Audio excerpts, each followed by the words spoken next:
Itu dari tadi bagaimana fungsi dalam darah itu penting sekali untuk manusia, mengantarkan nutrisi dan juga oksigen, namun apabila menjadi penyakit, maka itulah yang menjadi masalah kesehatan. Nah, Dokter Arlin, tadi ada pertanyaan yang belum terjawab. Belum terjawab nih, Dokter Agus.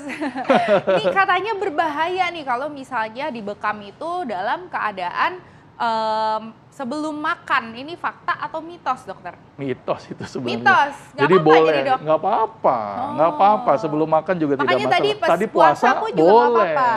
Yang penting kondisi fisiknya dia mampu. Nah, ini kita lanjutin lagi nih. Ini kasihan ini pasien. Oh ya, baik. Ini Jadi dokter. gini, ini setelah saya lakukan tadi cupping, puncturing dan cupping, maka langkah selanjutnya ketika tadi cup pakai hiperemis, maka ketika sudah selesai patokannya adalah dia sudah tidak dari darahnya berhenti mengalir. Jadi patokannya adalah kayak clotting time, bleeding time lah, seperti itu. Ini saya keluarkan. Ini pakai kasus steril yang sudah pakai betadine ya, povidone iodine ya. Oke. Iya. Oke, nah ini salah satu bagian yang penting ya, Dok ya? Ya, betul. Ini jangan sampai yang kita lihat dokter Vito. Ini nggak apa-apa dokter Vito, mohon maaf. Ini jangan sampai tidak menggunakan kasus steril.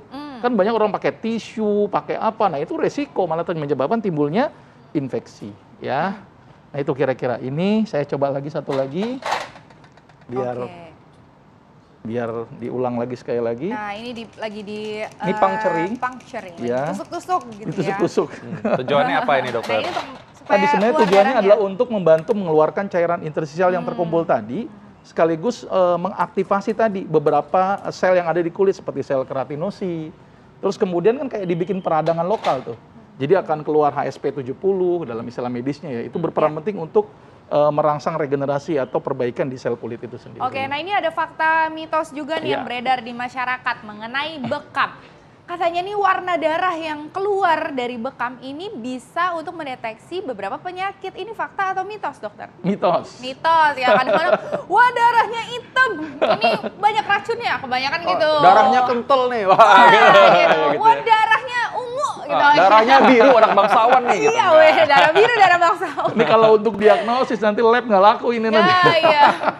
Tapi nggak bisa ya, Dok ya? Nggak bisa. Karena kan tadi kan tergantung makanan yang kita makan, tergantung daerah mana yang nanti kondisi kadar CO2 dan O2-nya paling banyak. Kalau CO2-nya banyak, saya yakin darah lebih agak gelap.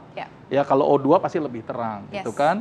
Kalau masalah kenter ya tadi kan clotting time dan bleeding time dari masing-masing individu kan berbeda-beda, gitu kan. Maka itu tidak bisa kita samakan bahwa ini sakitnya kekentalan darah, nggak bisa. Karena kan ada range normalnya. Gitu ya. Nah ini saya coba akan keluarkan, ini kayaknya sudah selesai. Kadang-kadang gitu jadi kan. kayak, wah meraba-raba kayak dukun gitu ya, nggak boleh ya. Ini yang paling penting nih ya, jadi jangan sampai menggunakan yang tidak steril ya. Karena bagaimanapun juga ini kan darah ya, sorry keluar. Lagi ini yang baru ya. Ini darah muda, darahnya para remaja. Saya kecepatan nih, harusnya sampai dia berhenti dulu, sampai clotting. Baik, ya. Oke, berhenti.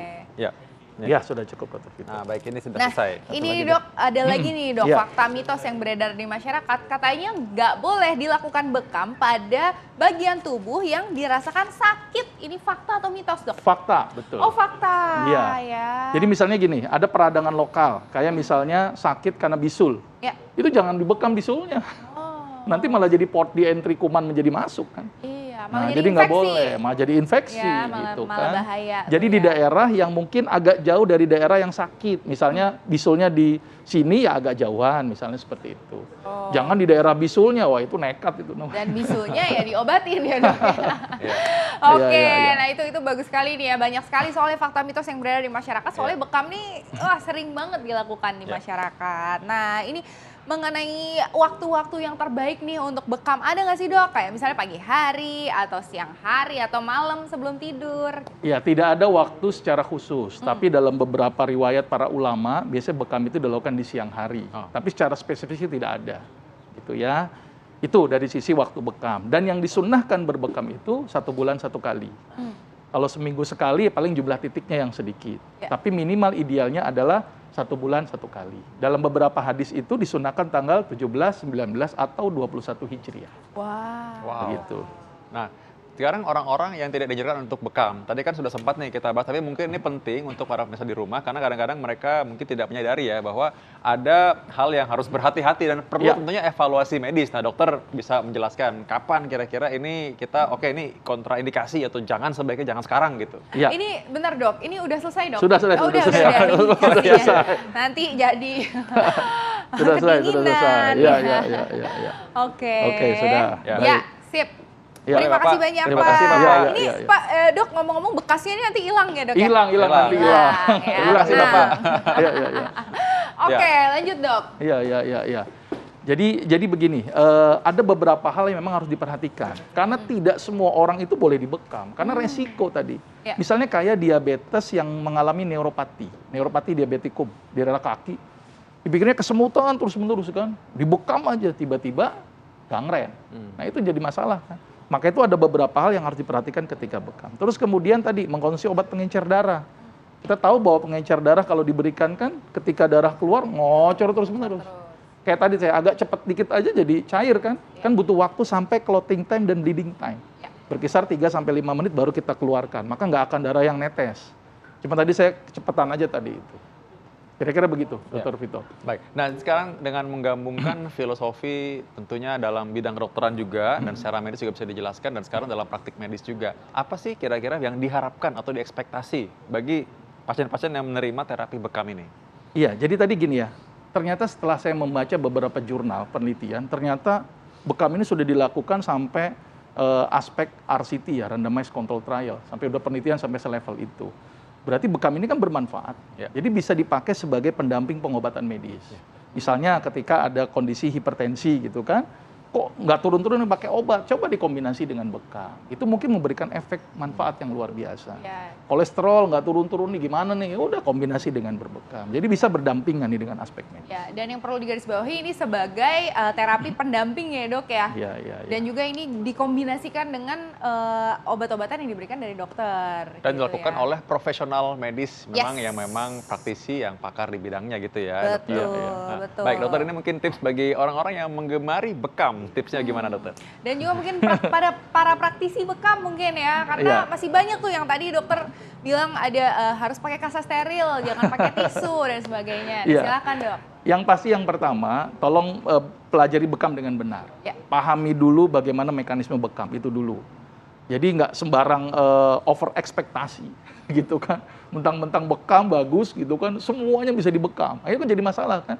Walaupun hadisnya bilang afdhola ma tadawaitum bil hijamah, sebaik-baik pengobatan adalah berbekam, tapi ada beberapa aspek yang tadi harus diperhatikan. Jadi tolong pelajari bekam dengan benar. Yang kedua, perhatikan aspek sterilisasi. Meliputi sterilisasi arat, keamanan dari si dokternya juga, dan keamanan dari si pasiennya juga. Jadi bagi terapis tolong perhatikan. Mentang-mentang ini sunnah misalnya, nggak pakai alat pelindung diri, ya nggak pakai masker, nggak pakai kacamata, kan resiko itu jadinya. Nah bagi pasien sembarangan aja tadi, habis mulang macul langsung dibekam tanpa dibersihkan dulu. Nah ini tolong diperhatikan. Dan satu lagi yang penting, limbah, hati-hati. Limbah ini bisa menyebabkan terjadinya penularan penyakit. Jadi harus bekerja sama dengan orang yang suatu instansi yang memang mengurusi limbah, misalnya dengan puskesmas setempat. Karena bagaimanapun juga darah yang dikeluarkan ini berisiko berpotensi menyebarkan penyakit.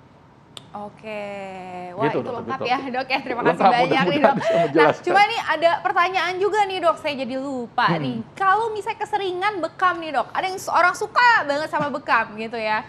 Tadi kan dokter sempat bilang minimal 1 bulan sekali gitu ya. Nah tapi kalau misalnya seminggu sekali atau 2 minggu sekali gitu, ada nggak sih dok efek sampingnya? Ya jadi begini, kalau misalnya dilakukan lebih sering, paling jumlah titiknya jangan terlalu banyak. Ya mungkin 1 titik, 2 titik, boleh. Gitu ya. Tapi kalau terlalu sering dan juga terlalu dalam jumlah yang banyak akan berisiko. Tadi yang saya bilang, risiko yang pertama adalah shock hipovolemik. Jadi volumenya habis tuh akibat tadi cairan yang keluar. Dan juga bisa menyebabkan shock hipoglikemik.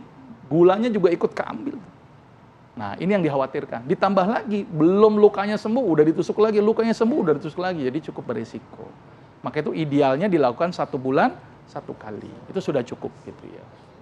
Sudah cukup, oke. Dokter Vito mungkin tertarik di Baiklah, sini dokter. langsung? Oh iya, benar tertarik. Ini adalah sebuah ilmu yang relatif baru dalam arti karena ini menggabungkan dari ilmu turun-temurun tapi juga diperkuat dengan bukti-bukti medis yang baru. Dan tentu saja dilakukan oleh profesional medis dan tentunya dengan evaluasi medis tertentu. Jadi karena itu sangat menarik bagi Anda yang ingin mencobanya, pastikan dengan seorang medis profesional. Oke, baik. Dokter Arlin, kita selanjutnya Mas yang ini akan bahas lagi apa nanti? Betul sekali nih. Setelah ini kita akan membahas buah nih Dokter Vito yang hits banget kalau bulan Ramadan. Kalau bulan Ramadan tiba-tiba semuanya ada buah ini. Buah apakah itu? Aku kayaknya udah tahu deh, tapi kayaknya kita nanti lihat aja setelah tayang berikut ini ya. Yes. Jadi tetap di Hidup Sehat.